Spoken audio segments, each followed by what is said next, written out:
billahi kepada Allah minasyaitonir dari godaan syaitan ar-rajim yang terkutuk.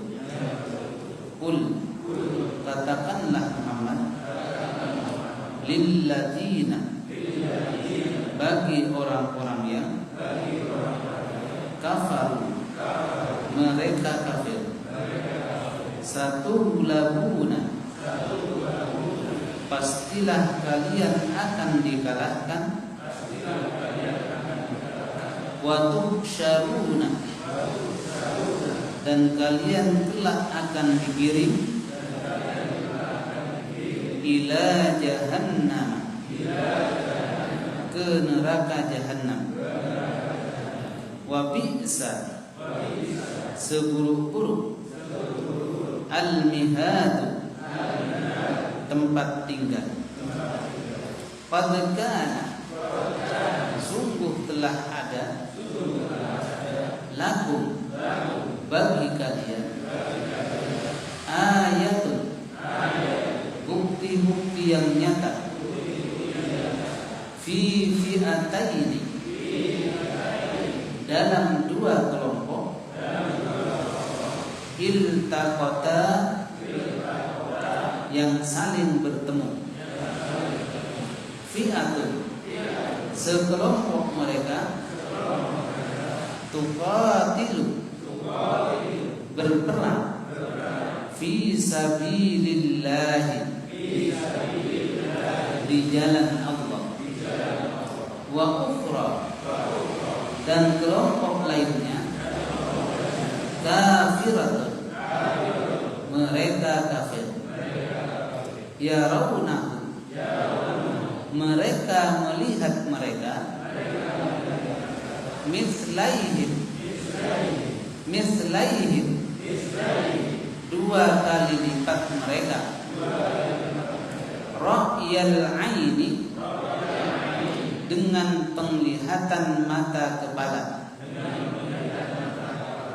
Wallahu dan Allah yu'ayyidu telah mengokohkan binasrihi dengan pertolongan dikehendaki. Inna sesungguhnya fi dzalika di dalam hal yang demikian itu la ibratan benar-benar menjadi pelajaran liulil absari bagi orang-orang yang mempunyai mata hati. Bismillahirrahmanirrahim. Alhamdulillahirabbil alamin. Wassalatu wassalamu ala asyrofil mursalin Muhammadin wa ala alihi wa ashabihi ajma'in. Amma ba'du. Bapak dan Ibu jemaah sekalian. Pertama-tama puji dan syukur senantiasa kita panjatkan kepada Allah Subhanahu wa taala. Salawat dan salam kita aturkan kepada junjungan Nabi kita Muhammad sallallahu alaihi wasallam. Ayat yang kita baca tadi, Qul lil ladzina kafaru satughlabuna wa tusyaruna ila jahannam. Katakanlah wahai Muhammad kepada orang-orang kafir itu, sesungguhnya kalian orang kafir akan dikalahkan oleh Allah Subhanahu wa taala di muka bumi. Wa tusyaruna ila jahannam, dan kelak kalian akan dikirim ke neraka jahanam. Wa bi'sal mihad, dan sedangkan neraka jahanam itu adalah sebaik-baik tempat tinggal. Qad kana lakum ayatun fi fi'atayn iltaqata. Sungguh telah ada tanda-tanda dan ayat bukti kebesaran Allah Subhanahu wa taala yang diberikan kepada kaum muslimin fi fi'atayn iltaqata, dalam dua pasukan yang saling bertemu. Jadi pasukan Islam dengan pasukan kafir, itu maksudnya fi fi'atayn iltaqata, dua golongan, dua pasukan yang saling bertemu. Fi'atun tuqatilu fi sabilillah, yang mana golongan yang pertama atau pasukan yang pertama itu dia berperang karena menegakkan agama Allah. Wa ukhra kafiratun, sedangkan yang lainnya itu adalah mereka kafir, artinya orang-orang kafir. Yarawnahum mithlaihim ra'yal ayn, mereka melihat mereka. Jadi mereka melihat mereka, artinya orang-orang kafir itu melihat orang-orang Islam, itu maksudnya mereka sama mereka. Jadi orang-orang kafir melihat orang-orang Muslim mithlaihim ra'yal ayn, seolah-olah dua kali lipat pasukannya. Jadi seolah-olah melihat orang Muslim itu dua kali lipatnya orang kafir gitu. Betul kan? Itu namanya mithlaihim ra'yal ayn. Ra'yal ayn, mereka melihat dengan mata kepala sendiri. Dia orang kafir. Wallahu yu'ayyidu binasrihi may yasha, dan Allah menetapkan dan menguatkan pertolongannya bagi siapa yang dikehendaki. Inna fi dzalika la'ibratan liulil absar. Hal yang demikian ini sesungguhnya merupakan pelajaran bagi orang-orang yang mempunyai mata hati. Jadi absar itu adalah mata hati. Ini adalah yang akan kita bahas nantinya. Jadi apa yang dimaksud dengan kelompok itu dan bagaimana sebab turunnya, gitu ya. Tapi sebelumnya kita mundur dua langkah, yaitu ayat sebelumnya yang belum kita bahas, yaitu ayat 10 dan 11. Secara singkat, setelah kita kemarin membahas bagaimana doa yang diajarkan oleh Nabi Sallallahu Alaihi Wasallam, salah satunya adalah kita minta kepada Allah, ya muqallibal qulub, tsabbit qulubana ala dinik, ya Allah, kuatkanlah doa hati kami sehingga janganlah engkau bolak-balikkan hati kami sehingga menjadi orang kafir. Kemudian ditambah Rabbana la tuzigh qulubana ba'da idh hadaitana wa hab lana min ladunka rahmah innaka antal wahhab. Ya Allah, dan jangankan jadikan hati kami condong kepada kemaksiatan setelah engkau beri petunjuk kami. Maka ini adalah nanti terakhir pesannya Pak Kamil juga.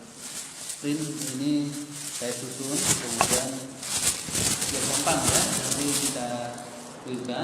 Tapi pembahasannya tentang doa ini besok. Ini kita bahas satu persatu nanti insya Allah. Ini kopi tadi 50 mungkin cukup ya.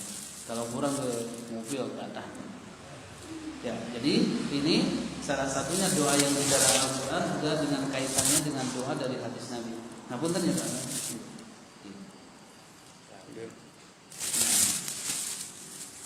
Setengah. Ya.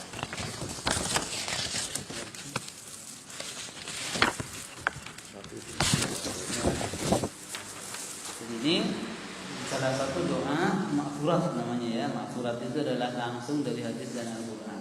Jadi ini kapan kita bangun tidur, bangun ketika salat tahajud, monggo dibaca. Kalau belum hafal ya tempel dulu. Ya, tempel atau kita baca juga ketika bangun tengah malam itu bangun. Tapi intinya nanti besok kita pahamkan apa maksud daripada doa ini, insya Allah lebih mengenal lagi. Ini tidak diterjemah, kalau diterjemah malah tambah suwe, nggak apa-apa. Nah, biarin aja gitu. Paham-paham dewe nanti ya. Jadi itu Bapak dan Ibu sekalian. Jadi setelah kita berdoa yang diajarkan oleh Nabi melalui dengan doanya, ciri-ciri orang yang mendapatkan ar-rasikhuna fil ilmi, gitu kan? Orang yang mendapatkan kelebihan ilmu dari Allah, yang mengetahui tentang al-mutasyabih. Al-mutasyabihat itu adalah ciri-ciri mereka itu adalah setiap hari atau setiap saat dia berdoa khawatir kalau takut-takut nanti dia tidak baik. Jadi Rabbana la tuzigh qulubana ba'da idh hadaitana wa hab lana min ladunka rahmah innaka antal wahhab. Kemudian Bapak dan Ibu, ayat yang ke-10 ya, ayat yang ke-10, innal ladzina kafaru, sesungguhnya orang-orang kafir itu. Ya. Sesungguhnya orang-orang kafir itu lan tughniyan, tidak akan pernah. Jadi kalau lan bedanya lan dengan lam, itu kalau lan tidak akan pernah. Tidak akan pernah. Tapi kalau lam tidak, tetapi ada kemungkinan iya. Seperti contohnya, lan tanalul birra hatta tunfiqu mimma tidaklah akan sempurna gitu. Tidaklah pernah akan sempurna orang berbuat baik itu, memberikan sesuatu kepada orang, kecuali dia itu memberikan apa yang dia sukai. Itu artinya lam. Tetapi kalau lam itu bedanya, kalau lam ada kemungkinan walaupun tidak, tetapi ada kemungkinan iya. Nah, begitu juga di sini. Sesungguhnya orang-orang kafir itu lan tughniya anhum amwaluhum wala auladuhum minallahi syai'an. Tidak akan pernah bisa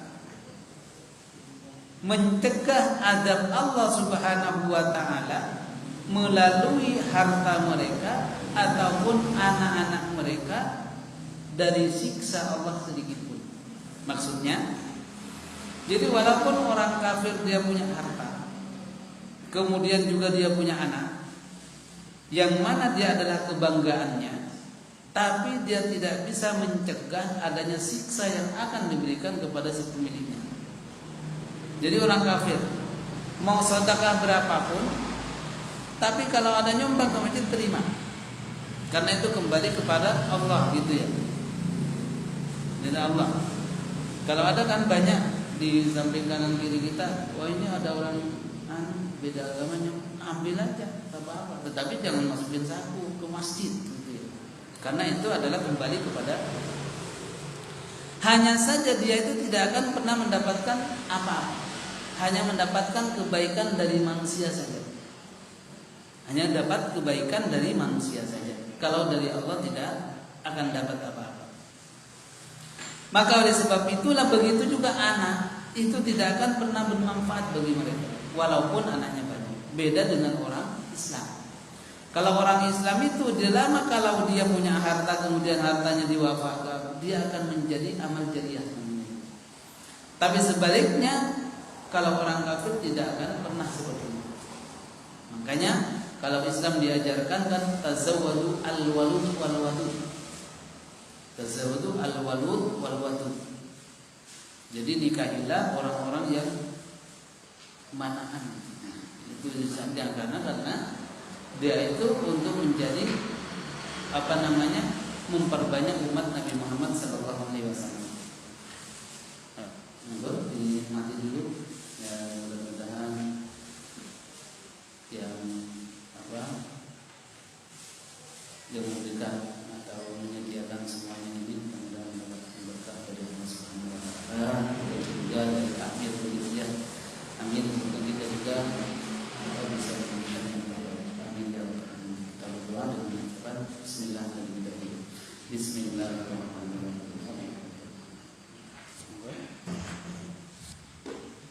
Ya, kita lanjutkan biar untuk banyak.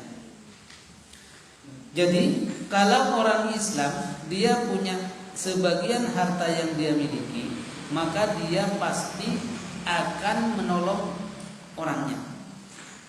Umpama maaf kita punya uang, kemudian diberikan ke masjid, itu akan nolong kita. Tapi sementara kalau orang kafir itu tidak akan pernah.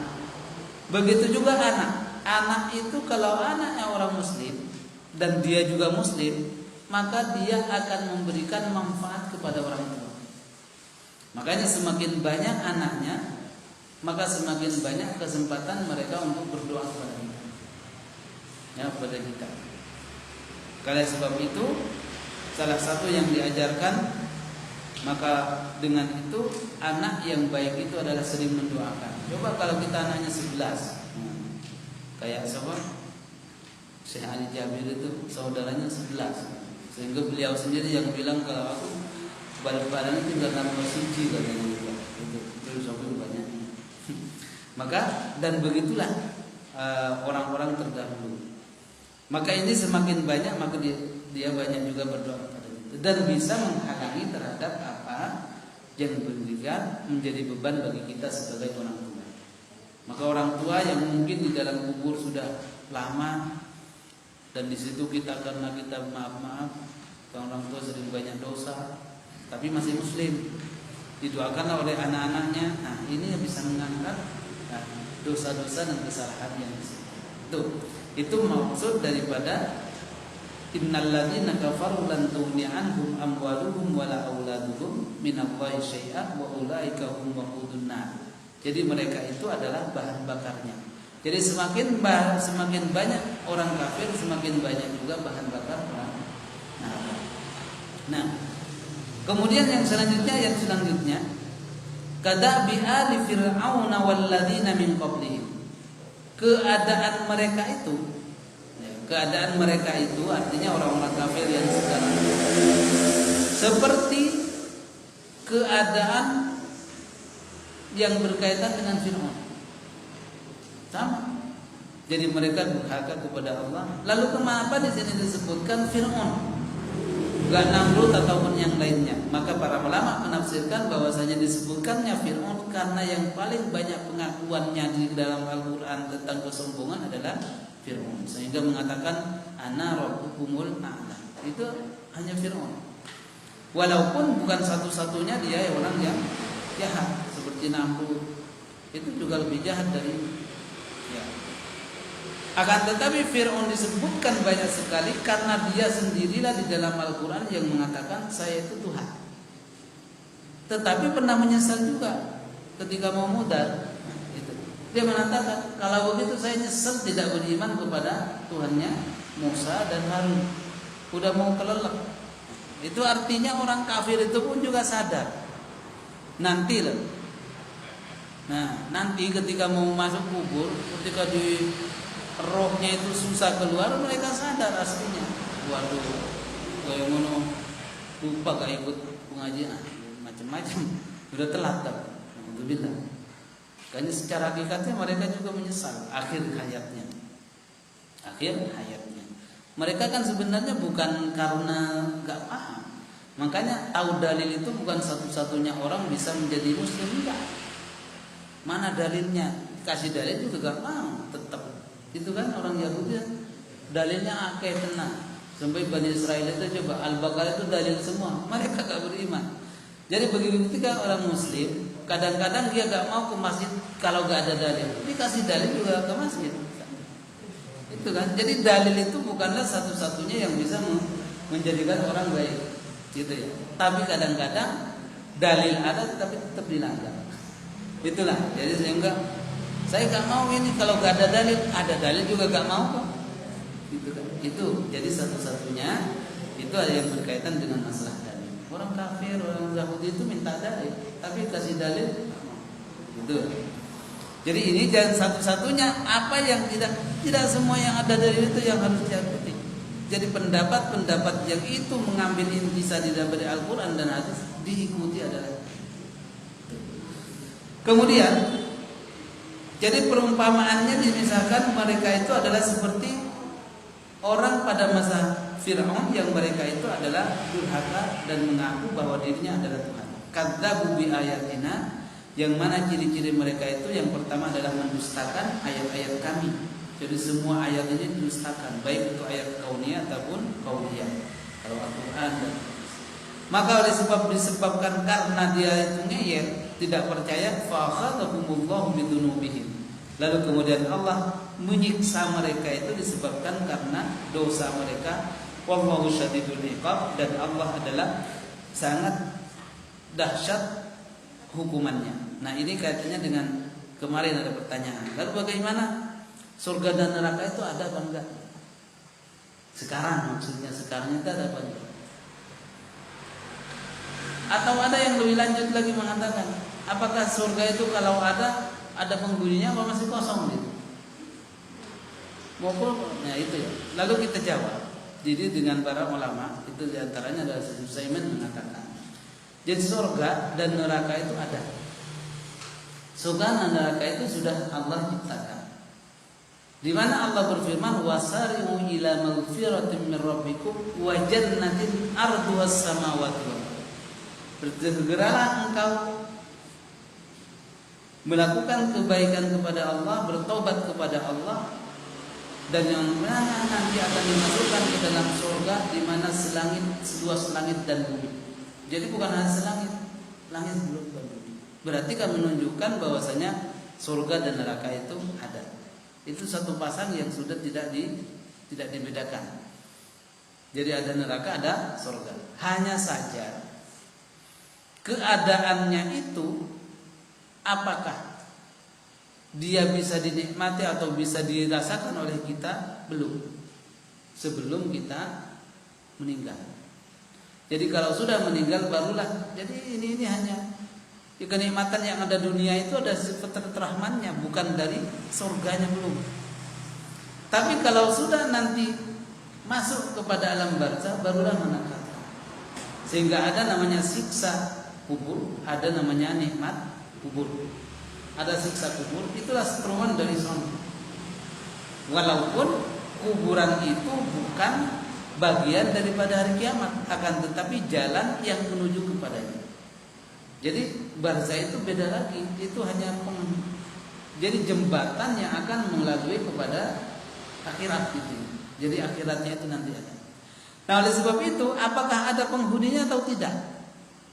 Di dua pendapat. Yang pertama ada, yang mengatakan ada, yang kedua belum, masih kosong, karena orangnya masih ada yang di dunia, ada yang masih di kuburan. Terus apa yang mendalikan dalil bahwa itu ada, lalu kemudian apakah itu bertolak belakang? Nah, ini cara memahami hadis ketika ada yang berbeda. Yang pertama, bahwa ada yang mengatakan bahwa surga itu atau neraka itu sudah ada isinya. Karena pada zaman Nabi Shallallahu Alaihi Wasallam ketika Nabi Isra dan Mi'raj, beliau diperlihatkan bahwasanya di surga itu kebanyakan adalah orang-orang yang menempati surga adalah orang-orang fakir dan miskin. Itu kan menunjukkan berarti ada gitu kan, ada penghuninya. Kemudian yang kedua, dalilnya bahwasanya Nabi Shallallahu Alaihi Wasallam bahwa mereka diperlihatkan di neraka itu yang paling banyak adalah kaum wanita, gitu kan? Kaum wanita itu kan diperlihatkan, berarti itu menunjukkan bahwa dia itu ada. Kemudian dalil ketiga, bahwasanya Nabi Shallallahu Alaihi Wasallam melihat ada orang dicakar, orang wanita maaf dicakar kucing, di neraka, dicakar kucing. Kemudian ditanya ternyata apa? Ini ternyata seorang wanita yang di dalam hadis disebutkan bahwa dia itu pernah mengurung kucing sampai mati, tidak dikeluarkan, sehingga gara-gara itu dia masuk neraka kemudian dicakar. Ini menunjukkan berarti kan ada. Maka ini yang berpendapat bahwasanya surga dan neraka itu ada karena dalilnya jelas, Nabi juga melihat, kemudian dan lain sebagainya. Kemudian yang berikutnya, ini dalil yang ada gitu. Dalil yang belum ada artinya masih kosong. Itu dalilnya yang pertama. Hadis Nabi Shallallahu Alaihi Wasallam beliau mengatakan, ketika datang di akhir kiamat nanti, Ketika pertama kali beliau nyampe kepada surga, lalu kemudian penjaganya itu bertanya, "Man anta, siapa engkau?" Kemudian menjawab, "Ana Muhammad, saya itu Muhammad." "Oh iya, karena saya diamanai oleh Allah Subhanahu wa taala tidak boleh masuk seorang pun sebelum engkau masuk." Berarti menandakan bahwa di surga itu masih belum ada, karena yang pertama masuk surga itu adalah Nabi Muhammad. Masuk akal tak? Nah, itu dalilnya. Kemudian yang kedua, bahwasanya Allah Subhanahu wa taala berkehendak apapun yang dikehendaki itu akan terjadi, walaupun menurut manusia itu tidak menyangka.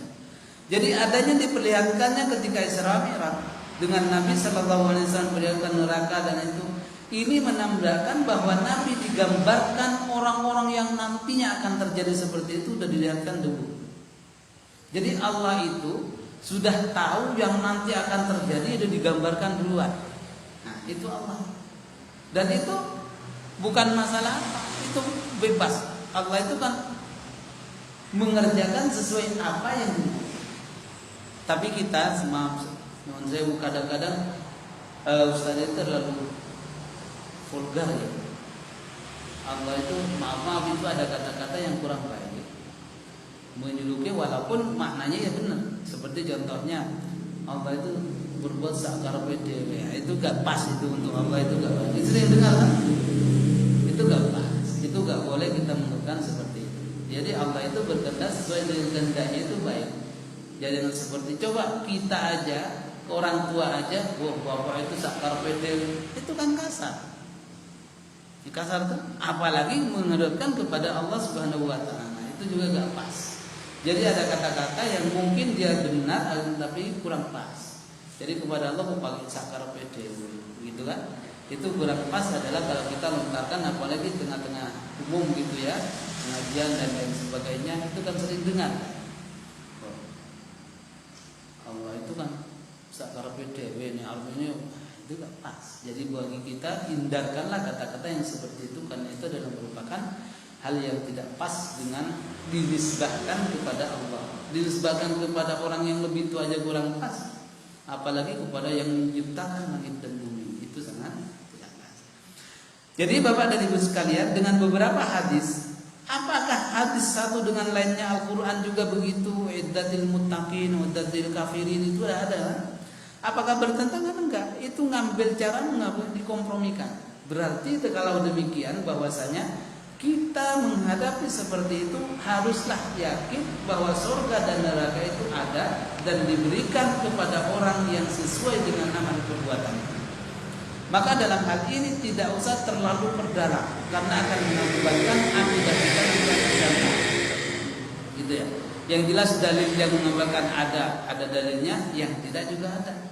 Mana mungkin masuk, padahal yang pertama masuk itu adalah apa? Nabi Muhammad. Tapi kok orang miskin duluan di sana, kenapa? Nah, maka inilah jawabannya. Karena itu adalah bahwa digambarkannya oleh Allah kepada Nabi Muhammad yang akan terjadi nanti, bahwa umatmu yang nanti yang miskin-miskin tapi taat, kalau miskin gak taat ya orang juga ya. Inilah yang akan masuk surga terlebih dahulu. Gitu. Jadi benar, orang yang pertama kali masuk surga itu adalah Nabi Muhammad SAW. Setelah itu baru para nabi yang lain. Setelah para nabi yang lain masuk, kemudian umat mereka yang pertama yang masuk surga adalah umat Nabi Muhammad SAW. Baru setelah itu umat-umat yang lain. Itu kan menandakan bahwasanya di sana itu posisinya masih kosong. Nah, itu dalil yang ada. Jadi cara mengambilnya dikompromikan semuanya. Kita harus yakin bahwa Al-Quran menjelaskan, Al-Quran juga menjelaskan dengan baik bahwa surga dan neraka itu ada. Keberadaannya itu untuk detailnya kita tidak bisa. Wala ainun ra'at, wala udhunun sami'at, wala khatara fi qalbin bashar. Jadi tidak akan bisa dilihat oleh mata, dan tidak bisa juga dirasakan dengan panca indera, dan tidak boleh juga didetikkan dalam hati, oh kayak gini, itu gak bisa. Karena itu jauh berbeda dengan apa yang ada di dalam dunia seperti sekarang ini. Itu kurang lebih Bapak Tamir di kemarin yang kita diskusikan masalah surga dan neraka itu apa ada dan enggak. Nah, itulah jawaban dari para ulama yang saya ambil ambil kutip dari beberapa kitab kemarin. Kemudian selanjutnya ayat yang ke-12 ini sebab turunnya ayat ini berkaitan dengan orang-orang Yahudi. Dengan orang-orang Yahudi yang mereka itu ketika Nabi Sallallahu Alaihi Wasallam berperang dengan orang-orang Quraisy, ya orang-orang Quraisy, yaitu tepatnya pada perang Badar. Perang Badar di sini kan dijelaskan fi fi'atainil taqata, dua pasukan saling berperang. Yang dimaksud di sini dua peperangan itu adalah yaitu perang Badar yang terjadi pada tahun kedua Hijriah. Makanya tafsir itu semuanya ada di dalam tafsir itu. Masalah sejarah ada, fikih juga ada, akidah juga ada, banyak lengkap. Abuan sudah lengkap. Nah, salah satunya di sini adalah sejarah. Jadi orang belajar tafsir tetapi juga tidak baca sejarah akan kehilangan materi, gitu ya. Sehingga sekarang ini coba kalau kita gak belajar sejarah seumpama lakum fi fi'atain, dua kelompok yang saling berperang. Ini perang apa ya? Nah, gitu kan? Sehingga ditafsirkanlah di sini disebabkan ini adalah termasuk perang kedua, perang tahun kedua, yaitu perang Badar Kubra. Yang mana peperangan itu yang dilakukan oleh Nabi Sallallahu Alaihi Wasallam yang pertama kali, Tetapi kalau ikut pernah Nabi itu dulu sebelum beliau menjadi Rasul waktu di Mekah ikut antara suku apa dengan suku yang lainnya itu, tapi membawa panahnya itu beliau ikut, tapi gak ikut masih kecil, bawa panah untuk perang antar suku gitu. Jadi pamannya kan yang membawa. Nah dia jadi itu. Tetapi untuk perang sendiri yang beliau lakukan adalah perang Badar. Nah perang Badar itulah pada tahun kedua Hijriah itu terjadi antara orang Muslim dengan orang Quraisy namanya, bukan orang Yahudi. Hanya saja pada saat itu mereka orang-orang Quraisy itu berjumlah 900 atau 1000 gitu ya. Sementara orang-orang Muslim itu berjumlah 313. Berarti berapa kali lipat itu? 3 kali ya. 3 kali. Ternyata Nabi itu di dalam hadis disebutkan untuk mengetahui jumlah pasukan Badar itu berapa. Nabi itu mengutus sahabat, coba dia lihatlah ke kemahnya, setiap harinya itu menyembelih kambing atau unta berapa. Jadi gak harus dihitung piro ya setelah ditangkap tuh. Nah, tapi dihitungnya, coba itu kecerdasan Nabi. Cara untuk mengetahui jumlah mereka berapa, coba dihitung setiap kali hari menyembelih hewannya itu berapa. Dijawab oleh sahabat, setiap harinya antara 9 dan 10 ekor. Berarti setelah begitu, oh iya kata Nabi, berarti jumlah mereka itu adalah antara 900 sampai 1000. Udah, ternyata benar. Nah oleh sebab itulah pada peperangan itu, padahal 300 lawan 900, 3 kali lipat, maka akan tetapi apa kata Allah? Wa ukhra qafiratun yarawnahum mithlaihim ra'yal ain. Akan tetapi orang-orang dari Quraisy itu, mereka walaupun jumlahnya itu banyak, tapi melihat pasukan Muslim itu seolah-olah 2 kali lipatnya mereka. Bukan orang Muslim, kalau Muslim 2 kali pun baru 600. Itu 2 kali lipatnya orang Quraisy, berarti hampir 2000 melihat orang Islam, padahal baru. Ternyata apa? Diturunkannya malaikat alaf, ribuan malaikat yang diturunkan oleh Allah Subhanahu wa taala. Makanya kan pasukan Badar itu yang kafir kemudian banyak yang masuk Islam tuh. Masuk Islam banyak. Kemudian cerita, wah dulu itu aku waktu perang Badar seolah-olah banyak sekali katanya. Ternyata malaikat yang turun gitu. Itu tandanya. Nah, itu contohnya bahwasanya mereka itu dikalahkan pada saat itu. Nah, dengan adanya kisah seperti itu, setelah Nabi Sallallahu Alaihi Wasallam menang dengan perang Badar itu, kemudian beliau pulang ke Madinah menemui orang Yahudi. Ini sebab turunnya ya. Menemui orang Yahudi, wahai Yahudi, masuklah kamu Islam, sebagaimana orang Yahudi yang lainnya masuk Islam, sebelum Allah Subhanahu wa taala menghancurkan kalian sebagaimana dihancurkannya orang-orang Quraisy. Gitu kepada orang Yahudi. Yahudi malah enggak tahu. Wah, itu kalau orang Quraisy raiso perang katanya, mana jawab gitu. Jadi jawaban dia kepada Nabi sallallahu alaihi wasallam, dia aja suruh masuk Islam, enggak. Jawabannya, ya kalau Quraisy itu raiso perang, tetapi kalau aku didomne katanya gitu. Akhirnya turunlah ayat ini sebagai teguran bagi mereka. Dan ini nanti akan banyak sekali tentang masalah orang-orang Muslim. Maka itu sebab turunnya itu menjelaskan bahwasanya inna fi dzalika la'ibratan liulil absar, tidaklah bisa mengambil pelajaran dari kisah ini kecuali orang yang punya mata hati. Jadi yang mana orang Quraisy, orang Yahudi enggak punya mata hati, sehingga dia walaupun Nabi sendiri yang mengajak, dia tidak masuk. Itu sebab turunnya yang berkaitan dengan ayat ini. Satu persatu kita bahas. Bismillahirrahmanirrahim. Qul lil ladzina kafaru. Wahai Muhammad, katakanlah kepada mereka yang kafir, artinya orang Yahudi, satughlabuna wa tuhsyaruna ila jahannam. Sesungguhnya kalian itu nanti pasti, ini kan jawaban kepada pertanyaan orang Yahudi tadi. Sesungguhnya kalian itu pasti dikalahkan oleh Allah Subhanahu wa taala. Pasti. Wa tuhsyaruna ila jahannam, dan kalian juga akan digiring. Jadi seolah-olah Allah berfirman kepada Muhammad, katakan kepada orang Yahudi itu bahwasanya kalian orang Yahudi nanti pasti akan kalah. Pasti. Jadi orang Yahudi itu di dunia sekarang ini, walaupun sekarang jumlahnya banyak, tetap nanti itu pada akhirnya akan kalah. Sehingga kan sampai-sampai ada yang sembunyi di batu dalam hadis kan, batu besar, lalu kemudian batu besar itu bunyi. Nah ini Yahudi, wah kaget dah, batu itu ngomong katanya. Itu nanti itu akan menandakan seperti itu. Jadi ini sebagai jawaban bagi mereka. Jadi satu ulabuna wa tuhsyaru, bahwasanya mereka itu tidak akan pernah menang, dan mereka pun juga akan digiring ke neraka. Lalu apakah orang-orang Yahudi itu ada yang masuk surga atau semuanya neraka? Masuk surga ada, yang mereka beriman kepada Nabi Musa dulu, tapi pada zaman Nabi Musa. Tapi setelah Nabi Musa wafat, kemudian ada Nabi Isa, itu tidak berlaku lagi. Harus beriman kepada Nabi Isa, tidak boleh lagi kepada Nabi Musa. Jadi syariatnya itu bukan mengambilnya itu. Begitu juga kita sekarang.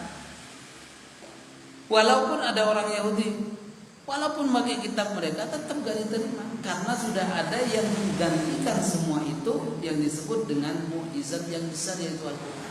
Nabi itu yang diikuti adalah Nabi Muhammad, karena Nabi Muhammad yang terakhir. Jadi bedanya kalau kita dianjurkan untuk mengimani para nabi semua, hanya saja syariatnya yang diikuti adalah Nabi Muhammad. Tapi kalau mereka gak mau mengakui adanya Nabi Muhammad, jangankan Al-Quran, nabinya aja yang bawa gak dipercaya. Itulah yang membedakan. Maka oleh sebab itulah Allah Subhanahu wa taala mengatakan, qul lil ladzina kafaru, katakanlah kepada mereka wahai Muhammad bahwa mereka pasti akan dikalahkan oleh Allah. Ini janji Allah, wa tuhsyaruna ila jahannam, dan mereka akan digiring kecuali mereka yang mau beriman. Orang Yahudi kan jarang, berat untuk beriman, itu susah. Ya, susah. Karena dia itu memang dari nenek moyangnya hardcore. Banyak itu sampai sekarang. Buktinya apa? Qad kana lakum ayatun fi fi'ataini iltaqata. Jadi buktinya bahwasanya Allah, apa yang dikatakan Allah itu benar, contohnya adalah dicontohkan dengan dua kelompok manusia yang disebut dengan orang iman dan orang kafir. Jadi setelah Nabi menjelaskan tentang itu, kemudian dicontohkan bagaimana orang-orang Quraisy yang dia sama seperti orang Yahudi tidak mau beriman. Hanya yang membedakan kalau orang Quraisy itu dia gak percaya Tuhan, tetapi kalau ini masih percaya kepada nabinya. Percaya juga orang Yahudi bahwa Allah ada, hanya kelirunya itu gak beriman kepada Nabi Muhammad. Begitu juga orang-orang Nasrani itu percaya Allah ada, tetapi ditigakan. Ada Allah, ada campur dengan Nabi Isa, itu yang bikin masalah di situ tuh. Maka itulah yang disebut dengan kekafiran. Jadi orang musyrik, orang kafir itu namanya ketika dia menyekutukan Allah, maka yang disebut dengan syirik. Percaya dengan Allah tapi percaya yang lain, itu juga termasuk. Ya, makanya itulah yang termasuk yang disebut dengan syirik. Maka oleh sebab itu dicontohkan oleh Allah bagaimana mereka buktinya bahwa benar-benar Allah itu akan mengalahkan mereka, baik itu melakukan langsung ataupun nanti di akhirat. Dicontohkan adalah terjadinya perang Badar. Jadi Nabi Muhammad itu luar biasa. Jadi beliau berperang itu berarti usia beliau sudah 52 tahun. 52 tahun. Tapi masih jadi apa? Jadi komandan.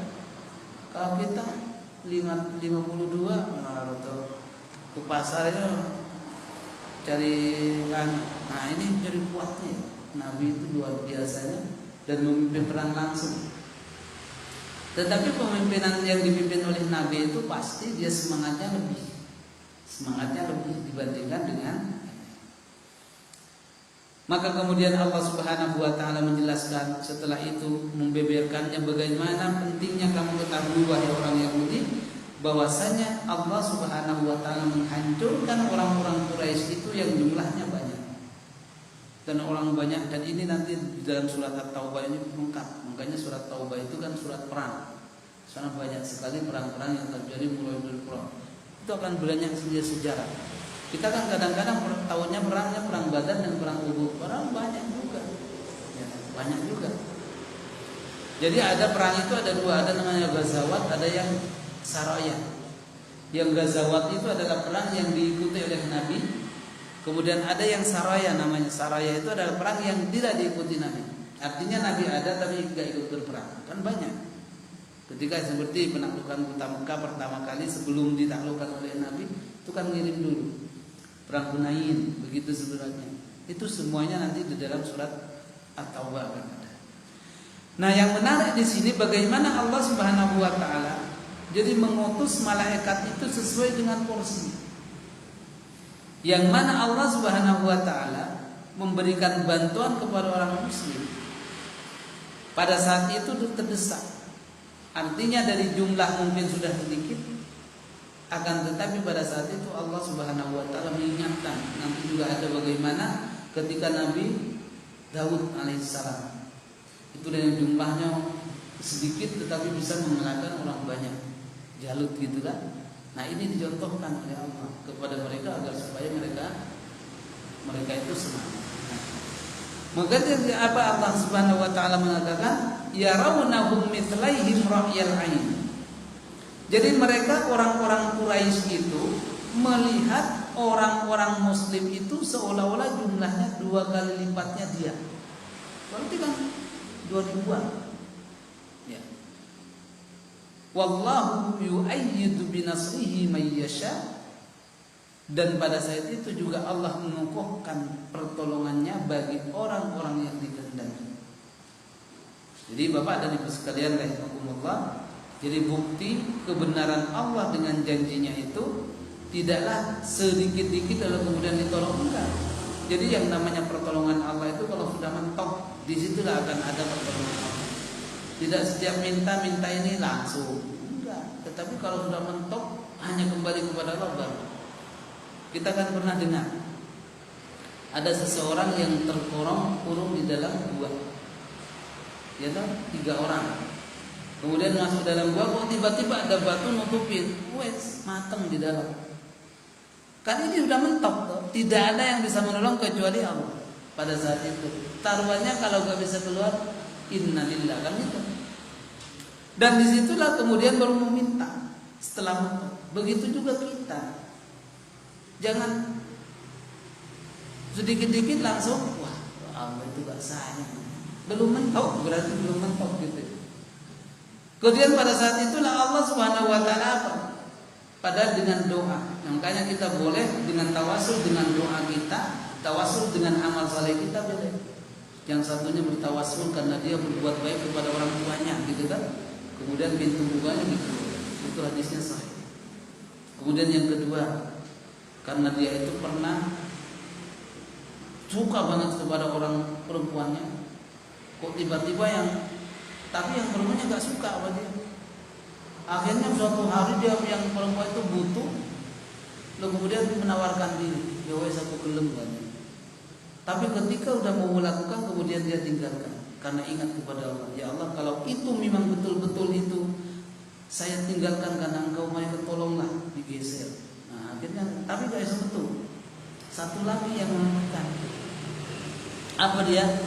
Orang yang dia memberikan kejujurannya seorang bos kepada anak buahnya, di mana diibaratkan dia ada sebuah perusahaan, kemudian ada karyawan. Pada saat karyawan itu harusnya gajian, dan kemudian dia pergi.